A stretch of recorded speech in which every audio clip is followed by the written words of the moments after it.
I was born on November 26, 1923 in Grand Rapids, Michigan at Butterworth Hospital.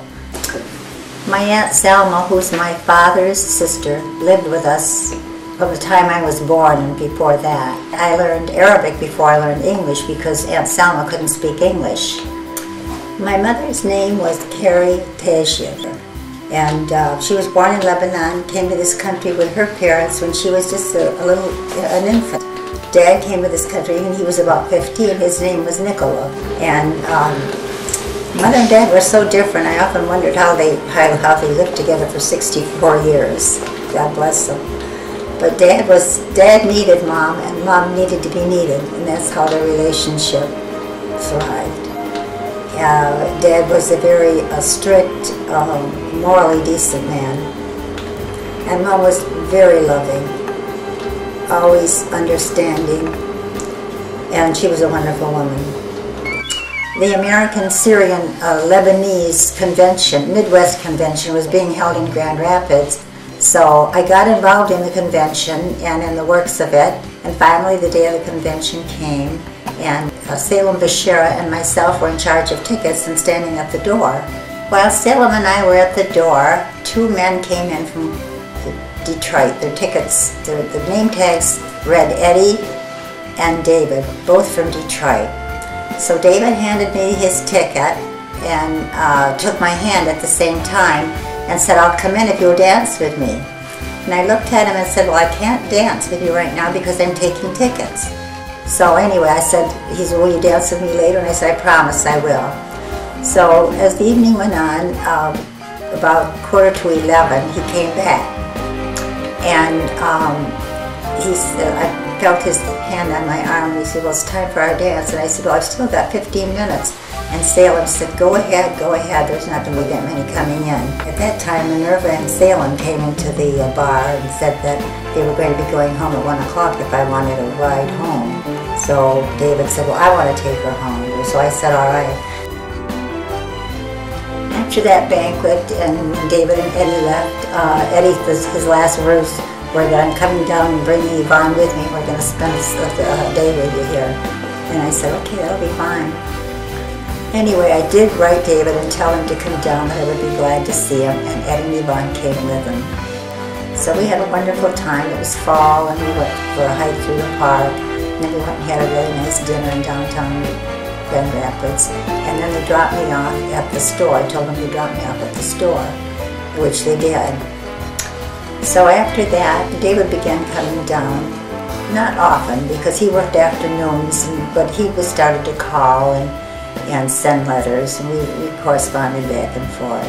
And one time when he came down, I was so happy to see him. He was happy to see me too. Well, before he left, he had been to see me several times in between the first time and this time.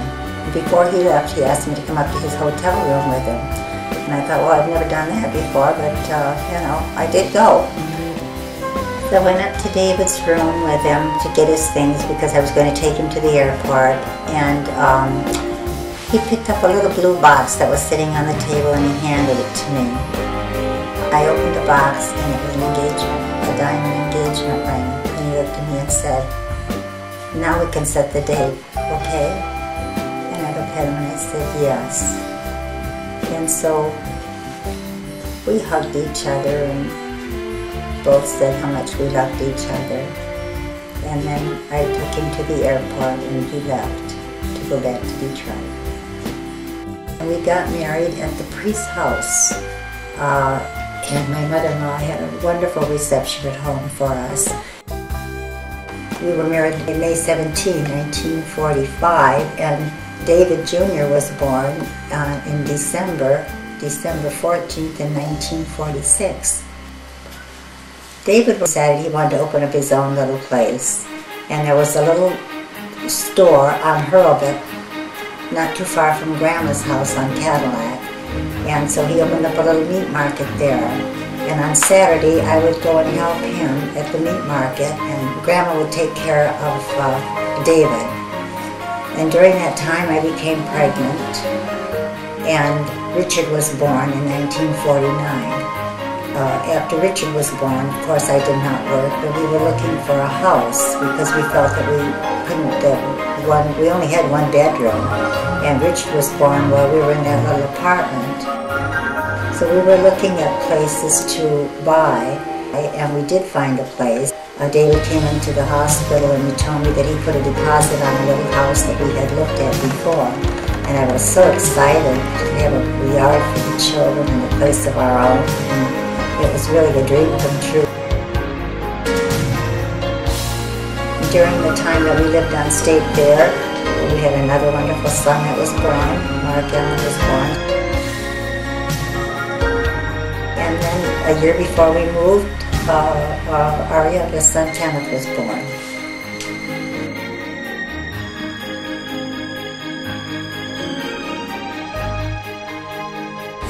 I was really, really happy. This was my life. I was really happy. I enjoyed being a mother and a wife and my own little home and doing things with the children.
this world that I haven't enjoyed doing. I've enjoyed being a mother and a wife and a homemaker. It's wonderful. My whole life was.